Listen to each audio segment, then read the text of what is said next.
Welcome to the Deep Dive. We're here to cut through the noise, get straight to the core of stories that matter. Today, our focus is shifting southeast to the Republic of Mozambique. Now, this is a nation that really embodies a striking paradox. It really does. On one hand, you often hear it listed among the world's poorest countries, but then you look at its resources, and it's incredibly rich. We're talking fertile land, minerals, huge natural gas reserves, major rivers like the Zambezi. So our mission today is to unpack that for you. How does a nation with so much potential navigate such difficult circumstances? It's been quite a journey. And what's truly fascinating here, I think, goes beyond just the surface facts. It's the deep historical currents, Yeah. The things that have really shaped Mozambique. We're not just listing dates and events. We want to explore how everything connects the ancient settlements, that really dramatic fight for independence, and the ongoing push for a better socioeconomic future. The aim is to help you understand not just what happened, but why it matters, to give you that deeper context. Okay, let's unpack this then. Let's start right at the beginning. If we go back, say, 2,000 years. Yeah. That's when the first major wave of settlers arrived, the Bantu-speaking agriculturalists. Right. And they were quite different from the earlier hunter-gatherer groups, the Khoisan people. What was it about these Bantu-speaking groups that so fundamentally changed the landscape, literally and culturally? Well, they were truly transformative. I mean, these groups brought staple crops, sorghum, millet, cassava, and livestock too, mainly cattle. And this wasn't just about different food sources. It sparked a kind of agricultural revolution. It led to static settlements, often heavily fortified, usually along rivers or ridges. So less moving around, more permanent communities. Exactly. No more roaming. You get settled communities. And with that comes more sophisticated political organization. Leader-councilor systems, defined territories. By the end of the first millennium AD, particularly in the Zambezi River Basin, you saw some of the most complex cultures in southern Africa developing. Powerful monarchies like Mutapa and Wachangara emerged. And I understand their power was really built on trade. What kind of scale are we talking about? Oh, immense opulence, really. Think large trade caravans moving gold, ivory, and slaves from the interior out to the coast. And then, maybe a millennium ago, another key influence arrives: Islam. Right. Wanderers brought the faith, they proselytized, married local women, and this wasn't just religious, it massively boosted coastal trade. It kicked off what some call a copper craving, which kind of ironically led to the first contact with the Portuguese. So these coastal areas became real hotspots. Places like Angoche, Sofala, Inhambane, these weren't just small villages. Not at all. They were proper Swahili city-states. Bustling centers with trade networks stretching right across the Indian Ocean. Wow, where to? Arabia, Persia, China, India. They were trading that gold, ivory, slaves for things like firearms, textiles, beads, goods that were in high demand. But as you might expect, all this wealth and trade also sparked conflict. Yeah, constant clashes between these coastal rulers and the inland empire builders, the Manika, Razvi, Maravi, for example. It was a really complex dynamic situation. So you have this vibrant, established system of trade and power, and then things take a massive turn. This is where it gets really interesting, right? Vasco da Gama arrives in 1498, lands on the islands, names them Mozambique, after the Arabic Musa bin Beg. What was Portugal really after, beyond just finding new sea roads? Well, their motivations were pretty intense and varied. Gold, definitely, slaves, ivory, but also, crucially, Muslim converts. They weren't really looking to join the existing trade networks. Or like replace them. Exactly. Between the 1490s and the 1540s, the Portuguese systematically went about destroying the Swahili trading hubs and the inland gold states. Sounds like a swift, aggressive takeover. But did they actually manage to control everything straight away? No, not really. That's a bit of a misconception. Initially, they actually stretched their resources too thin. They couldn't fully wrestle control of all the Zambezi ports from the established Muslim traders. In fact, a lot of Mozambique's interior remained pretty much unknown to them for decades, well into the 1600s. I see. You have to remember, Portuguese colonialism was deeply linked to Europe's own capitalist development. They needed raw materials for their industries and markets for their goods. So Mozambique was essentially pulled into this global economy, primarily through the slave trade and large plantations. It became, as some put it, a bought-to-be-sold state with little regard for indigenous land rights. So fundamentally extractive from the start, not collaborative. Precisely. And this colonial project, I understand, eventually led to significant white settlement, though maybe slowly at first. What was Portugal's bigger vision for Mozambique beyond just grabbing resources. Well, yes, resource extraction was key, but a major intention was also to use Mozambique as a source of black labor for other colonies, particularly places like the Cape of Good Hope and within the Zambeze region itself. Okay. And then there was the cultural and religious side, a very determined push to impose the Portuguese language, their religion. You had religious orders, Jesuits, Franciscans, setting up Christian kingdoms, trying to spread their culture. Did that go smoothly? Not always. They often faced pretty stiff resistance, especially from neighboring Muslim monarchs. Right. So given this kind of harsh, extractive approach, this cultural imposition, it's maybe not surprising that resistance started to grow. We see some early violent rebellions. What sort of things triggered those early pushbacks? Yeah, public discontent was a major factor. A good example is the Kandé or Nyamwezi War that was really sparked by widespread frustration. People were angry about losing wealth, facing harsh taxes, and being forced into labor building roads, houses, boats for the colonizers. And this wasn't just a one-off. No, definitely not. You had periodic revolts, like the Makwa War back in 1920, where communities rose up against collaborating chiefs, and the colonial state's response. It became more and more militarized.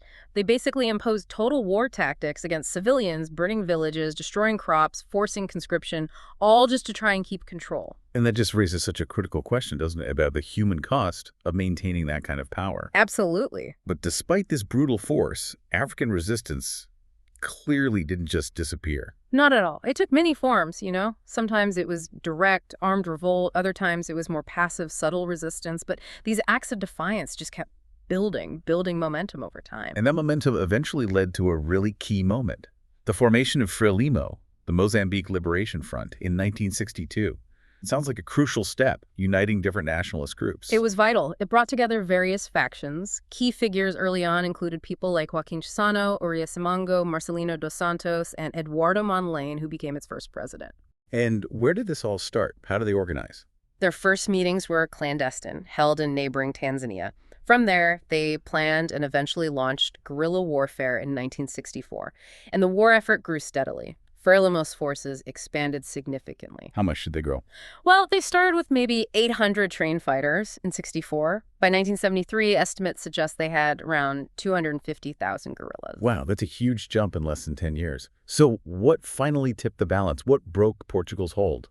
It was actually events back in Portugal. The military coup in 1974, the Carnation Revolution, that effectively paved the way for a quick ceasefire. And Mozambique finally achieved independence in June 1975. A moment of triumph, surely. Yes, but the Portuguese exit was quite abrupt. It left the new nation facing a critical shortage of machinery, skilled workers, technicians, huge challenges right from day one. Right. It's really a testament to their resilience that they navigated that initial period. But sadly, as you said, independence didn't bring immediate peace. FRELIMO, under Samora Machel, set up a Marxist government. But that was challenged almost straight away by RENAMO, the Mozambique National Resistance Movement, from about 1980 onwards. What was driving this new conflict? It became another really devastating chapter, didn't it? It did. And again, external factors played a massive destructive role here. Yeah. RENAMO got significant backing from the white minority regimes nearby Rhodesia and apartheid South Africa. Oh, okay. Yeah, if you connect this to the bigger picture, it's really striking. These interventions from neighbors just poured fuel on the fire, deepening the instability, preventing the new nation from really finding its feet after centuries of colonial rule. And the human cost of that civil war, I mean, it was just staggering, wasn't it? Absolutely horrific. Estimates point to around 1 million deaths. 5 million people displaced. 5 million. Infrastructure was destroyed across huge swaths of the country. Agriculture just ground to a halt in many areas. And beyond the immediate fighting, what are some of the lasting legacies from that time? Well, perhaps one of the most insidious, long-lasting legacies is the landmine problem. It's massive. How did that happen? During the war, both FRELIMO and RENAMO forces laid huge numbers of anti-personnel mines around villages, water points, roads, bridges. But few records were kept, maps weren't properly made, so decades later, these mines are still there. Still posing a threat. A huge threat. They affect something like 123 out of Mozambique's 128 districts. They make valuable farmland unusable, cut off access to roads, even contaminate water supplies. It's this silent, ongoing danger that really hinders recovery and development. It's just sobering, isn't it? 1 million dead, 5 million displaced, and then this lingering threat of landmines. The scale is hard to comprehend. It truly is. But despite all that darkness, a turning point did eventually come.